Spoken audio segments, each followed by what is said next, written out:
প্রতীকের বিষয়টা এই মামলার ইস্যু ছিল না। প্রতীকের বিষয়ে অনারেবল কোর্ট কোনো ডিরেকশন দেননি। জামাত ইসলামের কনস্টিটিউশনের উপর ওনারা যেটা রিভিউ করছিলেন, ইনভেস্টিগেশন করছিলেন, ওই পর্যায় থেকে ওনারা আবার শুরু করবেন। এটা হচ্ছে ইলেকশন কমিশনের উপর অনারেবল কোর্টের ডিরেকশন। এখন অর্ডারটা পাওয়ার পর ইলেকশন কমিশনকে আমি জানাবো, তারপর ওনারা অর্ডারটা দেখে ইলেকশন কমিশন ব্যবস্থা নেবেন। প্রতীকের বিষয়টা এই মামলার ইস্যু ছিল না। প্রতীকের বিষয়ে অনারেবল কোর্ট কোনো ডিরেকশন দেননি।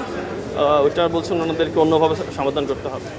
না, নিবন্ধনের বিষয়টা হচ্ছে হাইকোর্ট, আমি আপনাকে আবার বললে, হাইকোর্ট যে সিদ্ধান্তটা নিয়েছিল 2013 সালে জামাত ইসলামের নিবন্ধন বাতিল করে দিয়ে, ওই জাজমেন্টটাকে অনারেবল কোর্ট আজকে জাজমেন্টটাকে সেট অ্যাসাইড করে দিলেন।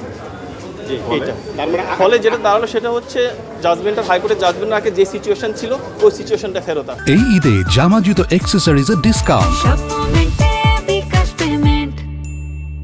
দাঁড়িপাল্লা বিষয়টি ওই মামলার বিষয়বস্তুর মধ্যে ছিল না। দাঁড়িপাল্লা বিষয়টি 2016 সালে অন্য একটি বিষয়ের মধ্যে হয়েছিল, এটা এই মামলার আলোচিত হয়। জামাত ইসলামের যে রেজিস্ট্রেশন যেটা ছিল 2008 সালে ইলেকশন কমিশন দিয়েছিলেন, এই রেজিস্ট্রেশনটা 2013 সালে হাইকোর্ট ডিভিশন বাতিল করে দেন এক জাজমেন্টের মাধ্যমে। ওইটার বিরুদ্ধে ওনারা আপিল করেছিলেন। আজকে আপিলে যেটা হলো সেটা হচ্ছে হাইকোর্টে যেটা জাজমেন্ট ছিল ওই জাজমেন্টটাকে ওনারা আজকে স্যাটিসফাইড করে দিলেন, বাতিল করে দিলেন। তার ফলে যেটা হলো হাইকোর্টের জাজমেন্টটা থাকছে না। মিনিংটা দাঁড়ালো হাইকোর্টের জাজমেন্টের আগে যে সিচুয়েশন ছিল, রেজিস্ট্রেশন সংক্রান্ত বিষয় ছিল, ওই সিচুয়েশনটা ফেরত আসে। জামাতের রেজিস্ট্রেশন বৈধই ছিল, বহাল ছিল 2013 সাল পর্যন্ত, এবং 2013 সাল পর্যন্ত ইলেকশন কমিশন ওনাদের জামাত ইসলামের কনস্টিটিউশনের উপরে একটা পর্যালোচনা করছিলেন। ওই পর্যালোচনার স্টেজে ওটা স্টে হয়ে গেছিল।